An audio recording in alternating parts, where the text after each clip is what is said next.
गसाइगावनि कसुगावआव साननैनि हाबाफारिजों world disable सान फालिनो साखाफारा।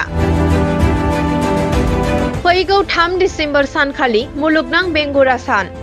बे सानखौ मुलुगनि गुबुन गुबुन ओनसोलफोराव फालिनो साखाफारा जानायजों लोगोसे गसाइगाव महकुमानि सिङाव थानाय कसुगाव डिसेबल पार्सन ब्लक अफिसनि लांगोनायावबो क'क्राझार डिस्ट्रिक्ट डिसेबल पार्सन एस'सिएशननि बानजायनायाव 2 आरो 3 डिसेम्बर सानखालि साननैनि हाबाफारिजों गाजा गोमजायै फालिनो साखाफारा जादों। बेनिखायनो बे 3 डिसेम्बर सानखालि गेवलां मेलाव कसुगाव ओनसोलनि गासैबो रायजो राजाफोरखौ लैहोर लैहोर फैनानै बाहागो लाफैनो थाखाय दिनै खौरांगिरि मेलनि गेजेरजों खावलायहरदों खुंफुं आफादनि सोद्रोमाफोरा।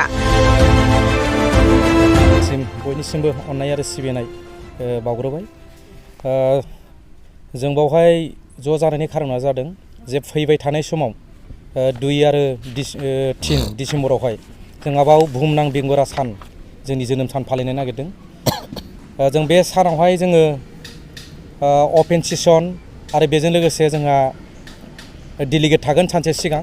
डेलिगेटआव जों बांद्राय बुरजा मानसि लिंहराखै, जों बाक्सा, चिरां आरो क'क्राझारनि लिंहरदों आरो मोनथाम डिस्ट्रिक्टनि बे फोरबोखौ जों बानायनाय जादों। जों फैबाय थानाय समावबो फालिबाय थायो।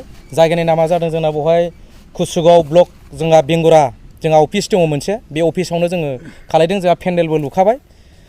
आं बेखौनो रायजोफोरखौ खावलायनो नागिरदों जे फैबाय थानाय समावहाय जे साफ्रोमबो बेंगुरा आरो बेंगुरा नङै बिथांमोनखौहाय आं खावलायनो नागिरदों जाहाथे जोंनि नैबे जोनोम सानाव जाहाथे नोंथांमोना लैहोर लैहोर फैनानै जोंखौ जाहाथे मदद होफैयो आरो जाय बिथांमोना बेंगुरा नङै बिथांमोनखौबो आं खावलायबाय अननानै जाहाथे नोंथांमोनाबो जोंखौ मदद होफैयो। जाहाथे बेंगुरा सोरबा फैनो हायै न'आव गोलैसोनानै थानाय बिथांमोननि गार्जेननाबो जाहाथे फैनानै जोंखौ मदद होफैयो बेनि थाखाय खावलायबाय। जोंहा जथेस्थ' कालारफुल जागोन, मोसानाय दामनाय देनाय मुसुरनायबो जागोन आरो देग्लायनि जे बेंगुरा बुहुमनां सान बे साना ओरैबायदि जागोन जाहाथे बिटिसिआवहाय फार्स्ट कालारफुल माने बे बेंगुरा साना फालन खालायनाय जागोन आरो नैबे कसुगावआवहाय। दा बिनि थाखायनो आं खावलायनो नागिरदों बाव खुनु राजनितिक थानो नाङा, जों बेंगुराखौ लानानै राजनितिक खालायनाङा, आं बेखौ खावलायबाय रायजो राजानिसिम।